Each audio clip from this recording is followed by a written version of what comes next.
How's it going, fellas? I got another versus battle for you today. This time we're going to be talking about Bill Cipher versus the Collector. This is definitely something I've seen suggested quite a bit on my channel, even more so once I started doing more of these versus style battles recently. It's something I'm just very personally excited to do as well because I love both of these characters and how ridiculously strong they are. Without a doubt, two of the strongest characters in recent serialized Disney history. Also, just very curious to see how you guys think a battle like this would go. I'm going to try to not show any real personal bias here too, which is going to be kind of hard to do anyway, since I essentially love both of these characters equally. Before we do that though, let's talk about today's sponsor, Atlas VPN. VPNs are pretty much a must-have in today's society. Everywhere you go, every website you visit, even just a single misclick could end up putting your information at risk. Whether it be malware or those annoying freaking ads all over the page for a character you want more information about. But with Atlas, it's easier than ever to protect your devices and your sanity. At the low price of $199 a month with the 30-day money-back guarantee. On top of that price staying the same for 3 years, now is the absolute best time to use one, especially if you've never used one before. Atlas's user interface makes it super easy because all it takes is one click and you can get access to thousands of servers around the world, making it look like you're in a different country, protecting your data, and giving you access to region-locked content, letting you cut down on your subscriptions, as some shows could be on different services in the United States,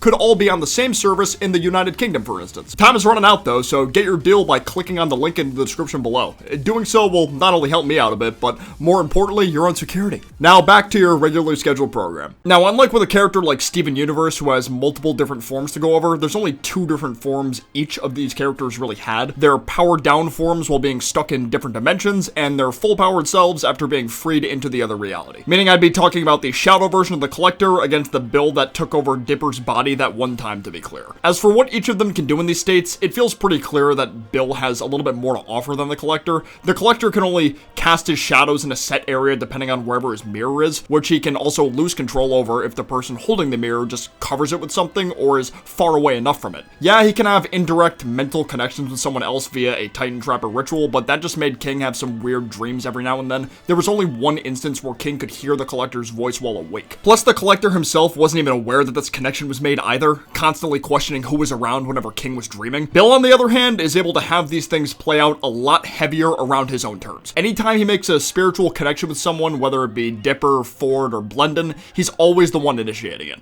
being completely aware of what's going on and how he wants to present his intentions. Entering Ford's dreams without consent or proper setup, tricking Blendon off-screen to possess him and break the rift, then of course tricking a desperate Dipper into a deal, which led to Dipper losing his physical body for most of the episode this happened in. Sure, he can't do any crazy multiversal magic inside a 12-year-old, but just the simple fact that he was able to be in Gravity Falls physically without being summoned by someone else, like, directly is pretty impressive. There is no indication the Collector could have ever done something like this on his own. If anything, the exact opposite was being pushed to the viewers. The guy can't do anything unless others are willing to go the extra mile for him first. He was stuck in the in-between dimension with zero contact with anybody until Philip found his mirror a few hundred years ago, which even then he still wouldn't have been able to get out unless exposed to Titan blood or a living Titan directly. Bill just doesn't need to have these same setups to meet what he wants to do behind the scenes. Plus, let's face it, even if the Collector could get into the real world temporarily under his own terms, who would he really be able to mess with on a productive level? And pretty much everyone that knew of his existence while he was still trapped in there didn't trust him since he was allied with Bellows, and I don't think someone with as much childlike innocence as him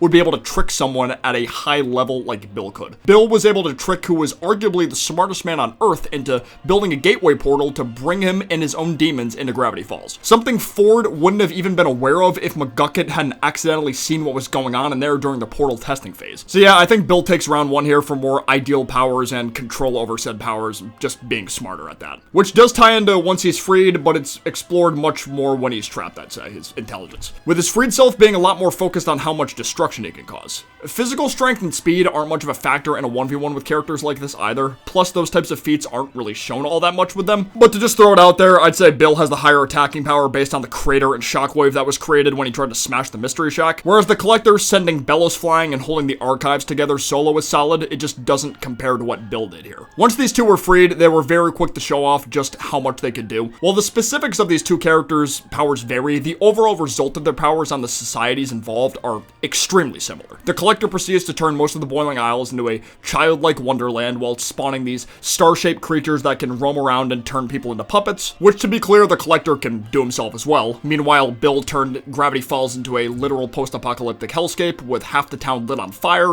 and most of the citizens turned into stone statues via his laser eye. Bill also has those bat eyeball things that can turn others into statues too, so those essentially function the same as the collector stars. Not gonna count Bill's weird buddies as part of his power though, because those can be classified as their own separate characters. The big issue with figuring out who actually beats who in this instance is they're both these crazy omnipotent beings that can't be defeated by traditional means like a fatal wound to the chest with a weapon or something like that. The collector in particular makes this even more tricky because how his character was handled in the Owl House. It felt like since the episode "O Titan, Where Art Thou?" the show was setting him up to be redeemed or turning over a new leaf by the endgame. Seeing how panicked he would get at the thought of still being lonely while also being excited how he would no longer be alone after he's freed. Sure, he was extremely misguided and could have used more screen time, but the kid never really got a chance to grow up, you know, with being in prison for so long with almost no outside contact besides Bellows. So the character was never really actually defeated or killed by any of the protagonists like Bill was. Which brings me to Bill's case. While Bill was completely vanquished from existence in the Gravity Falls canon, the way he needs to be defeated was so unbelievably specific that anything the collector does wouldn't be able to meet those same requirements. Bill either has to be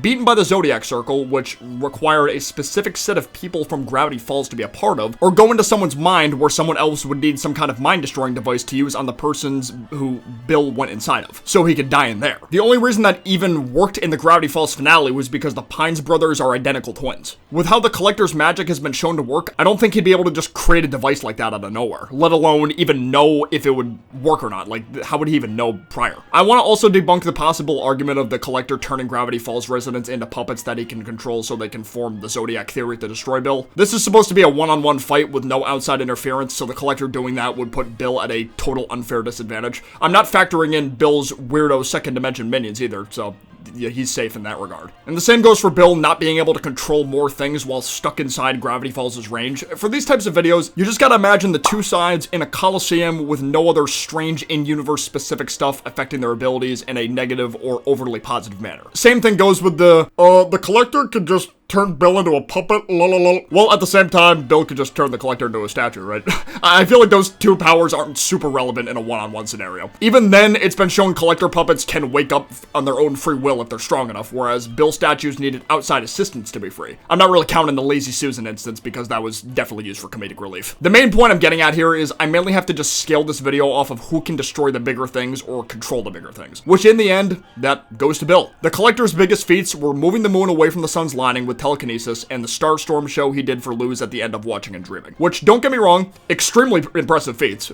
Just Bill, on the other hand, flat out said he can control space, matter, and time itself after one-shotting Time Baby with ease. The other time agents around there got instantly vaporized too. Furthermore, while talking to Ford, Bill told him what would happen if Ford told him how to collapse the Gravity Falls anti-weird barrier. He proceeded to show himself drawing a smiley face on the entire United States, followed by taking a bite out of planet Earth. He continued to talk about how there would be no more scientific laws in the universe and how Ford could become an all-powerful being if he joined them. Obviously, this was never accomplished in real time, but I don't think this would be something Bill would just bluff about to scare Ford into joining him, especially with all the context given prior. This is one of those few instances where Bill's potential can be used as a genuine argument in his favor because of how his powers would work if he was totally free, were on full display to not only the viewing audience, but to even Ford in the show through Bill's eye projection. Almost forgot to mention that before Time Baby died, he quite literally said how if Bill continues to stay in Gravity Falls' dimension, it has the potential to destroy the very fabric of existence. I'm sorry, but the collector being out didn't have nearly as high stakes to the Boiling Isles universe as Bill being out in the wild. If anything, it felt like Bellows taking over the Titan's heart was scarier since the entire island was being consumed by what I consider a parasite-like virus of sorts, while also beginning to move the entire island a bit, messing with the natural environments even after he was defeated. The collector may have a bit more variety when it comes to magical abilities than Bill, but does that mean he can handle Bill's destructive power / ability to mold the entire universe into whatever he wants? I don't know, man. Bill only felt like fodder at very few times because the resistance against him just had so many straight up hard counters to his powers. The collector only loses to Titan magic as well, so it's not like either of their powers can be cancelled out by the other here. So in the end, I think Bill takes it in both instances of their trapped selves and their freed selves. The collector wouldn't make it super easy, especially in his freed form where he can actually do stuff besides shadow project, but at the same time, I don't think Bill's gonna be gasping for air with tons of wounds on himself by the end of that fight. Let me know in the comments below if there's other versus type battles you'd like to see in the future, as well as what you thought about the matchup in this video here. I would love to know your thoughts. Of course, if you did enjoy this video, be sure to leave a like down below and subscribe for more content like this down the line. But for now, I will see you guys next time. Peace out, take care. Bye-bye.